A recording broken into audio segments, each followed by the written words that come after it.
Bismillahirrahmanirrahim. Assalamualaikum warahmatullahi wabarakatuh. Alhamdulillahirrabbilalamin. Pada kesempatan kali ini saya bisa mempresentasikan dari rangkuman yang sudah saya buat dari materi Ibu Luki yang sudah dikirimkan di Sekejap. Oke, pada presentasi kali ini saya akan membahas materi panduan penulisan dokumen spesifikasi paten dan juga analisis produk inovasi. Oke, sebelumnya perkenalkan terlebih dahulu, nama saya Niken Diandrea Saputri, NIM saya 1906111643276. Saya dari offering F8 pada mata kuliah manajemen inovasi ini. Oke, kita langsung saja masuk kepada materi. Di sini yang pertama saya akan membahas panduan penulisan dokumen spesifikasi paten. Nah, dokumen spesifikasi paten atau deskripsi paten itu harus memiliki dua hal prinsip, yaitu ada aspek perlindungan dan aspek informasi. Oke, sebelumnya saya akan menjelaskan sedikit pengertian umum dari paten. Nah, jadi paten itu adalah hak eksklusif yang diberikan oleh negara kepada inventor atau hasil invensinya di bidang teknologi untuk selama waktu tertentu. Nah, sedangkan invensinya itu adalah ide inventor yang dituangkan dalam suatu kegiatan pemecahan masalah yang spesifik di bidang teknologi. Itu dapat berupa produk atau proses ya, atau penyempurnaan.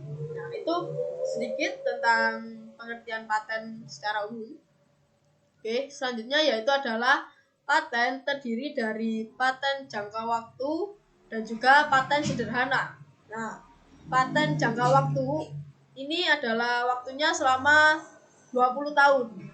Sedangkan paten sederhana ini adalah waktunya selama 10 tahun.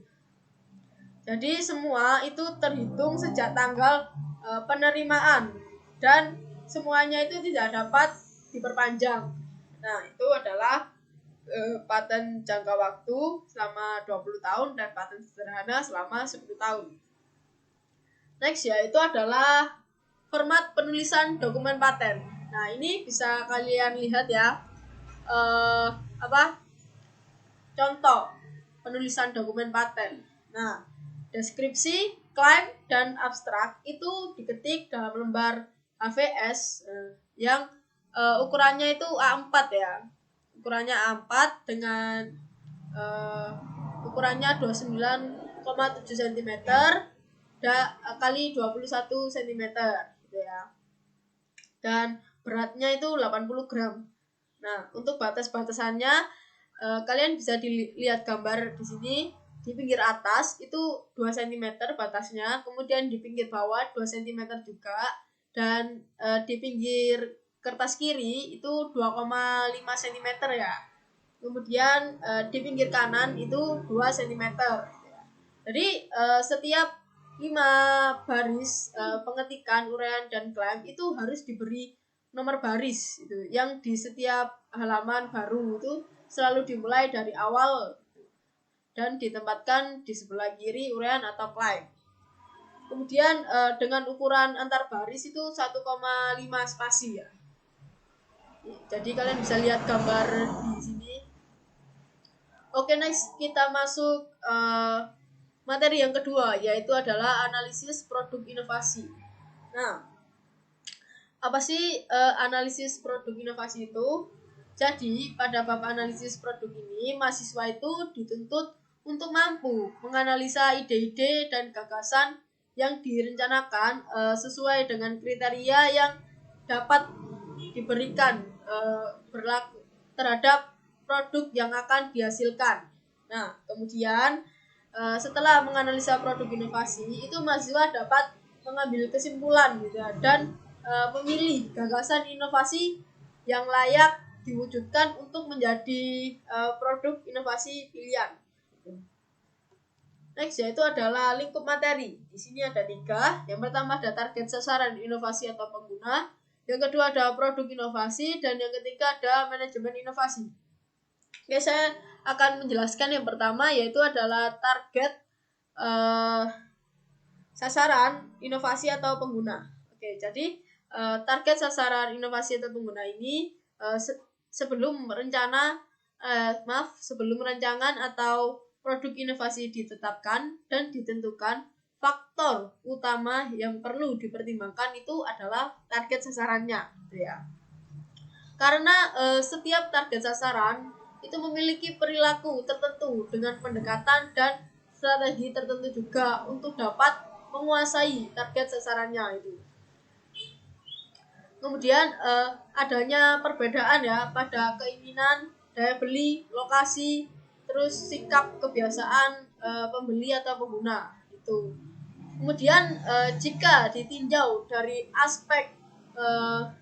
aspeknya itu ya, ada dari aspek target sasaran itu dapat diidentifikasikan melalui aspek kebutuhan, kemampuan, demografi, kemudian aspek kultur atau budaya, psikografi,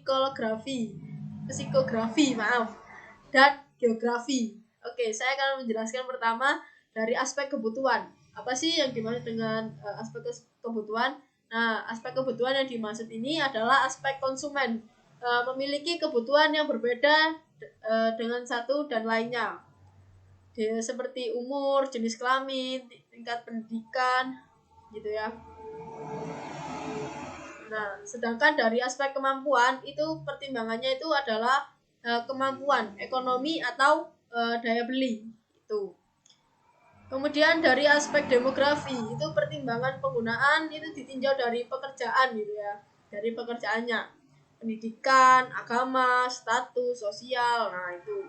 Kemudian ditinjau dari sisi kultur atau budaya. Nah, ini dari pengguna ini dapat diidentifikasikan dari kebiasaan-kebiasaan, perilaku adat istiadat gitu, tradisi kepercayaan. Nah, seperti itu. Kemudian dari sisi psikografisnya itu ada pengguna itu dapat diidentifikasikan melalui gaya hidup, kepribadian. Nah, itu. Kemudian jika dari sisi geografisnya itu bisa dilihat dari wilayah, daerah, negara, gitu, dan lain sebagainya. Yang kedua yaitu adalah produk inovasi. Nah, produk inovasi ini yang terdiri dari aspek manfaat, kinerja, terus bentuknya itu, dan legalitas. Nah, kinerja produk ini dapat diukur dari tingkat keberlangsungan produk inovasi. Gitu ya. Posisi tawar terkait harga itu, dan dengan mempertimbangkan aspek estetika itu ya, dimensi atau ukuran dan tata bangunan. Nah, selain itu aspek legalitas yang berkaitan dengan hukum.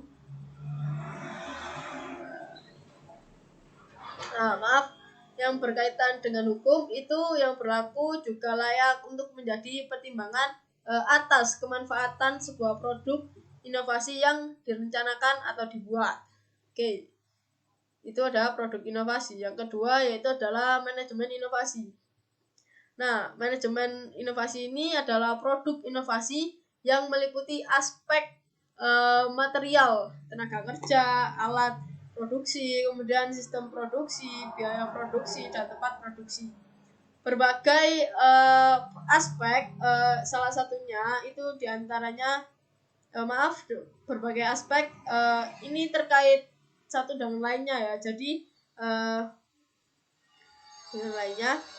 Jadi ketidaktersediaan atau terpenuhnya salah satu diantaranya itu akan mengganggu proses produksi dan dari produk inovasi yang diharapkan. Nah, itu adalah pengertian dari lingkup materi target sasaran inovasi pengguna, produk inovasi, dan manajemen inovasi. Next yaitu adalah uraian materi. Di sini ada pendahuluan dan aspek-aspek analisa kelayakan produk. Yang pertama yaitu adalah pendahuluan. Nah, keberhasilan dalam melakukan sebuah inovasi itu dapat diukur dari seberapa besar produk inovasi tersebut itu dapat diterima oleh penggunanya. Jadi inovasi yang berhasil itu selalu ditunjukkan dengan adanya kemenangan menguasai pasar melalui berbagai keunggulan yang dimiliki oleh produk inovasi tersebut. Contohnya yaitu ada pesawat telepon.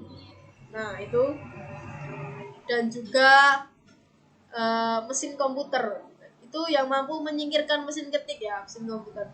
Juga mesin komputer itu yang juga mesin komputer itu menguasai pasar. Jadi tidak semua produk inovasi itu dapat diterima di pasaran gitu ya, memasuki pasar itu sebagaimana ya yang diharapkan. Jadi banyak diantaranya ya gagal diterima di pasar, walaupun perwarupa dari produk inovasi itu dapat diselesaikan sesuai dengan kriteria kelayakan produk. Nah, itu ada dua-duanya. Untuk aspek-aspek analisa kelayakan produk. Nah, ini untuk bisa menghasilkan produk inovasi yang memiliki keunggulan dan mampu menembus pasar yang diharapkan. Ini tuh yang diterima produk inovasi oleh pengguna serta dapat mendomisili terhadap produk pesaingnya. Maka gagasan inovasi produk itu perlu dianalisa berdasarkan kriteria kelayaan yang diperlukan. Kemudian ada 3 komponen produk gitu ya yang perlu dianalisa gitu. Yang pertama itu ada komponen sasaran pengguna, kemudian ada komponen produk, dan ada komponen operasi atau produksi. Jadi dari masing-masing komponen itu perlu dikembangkan aspek kriteria kelayaannya gitu ya, yang perlu dianalisa kesesuaiannya dengan produksi inovasi yang dimaksud. Nah, itu adalah aspek-aspek analisa kelayaan bentuk produk ya. Nah, oke, teman-teman. Next. Oke, teman-teman, terima kasih semuanya telah memperhatikan presentasi dari saya, dan juga terima kasih banyak Ibu Luki yang sudah mengirim materi di Sepejar. Dan presentasi saya akhiri di sini. Saya ucapkan terima kasih lagi, dan wassalamualaikum warahmatullahi wabarakatuh. Terima kasih.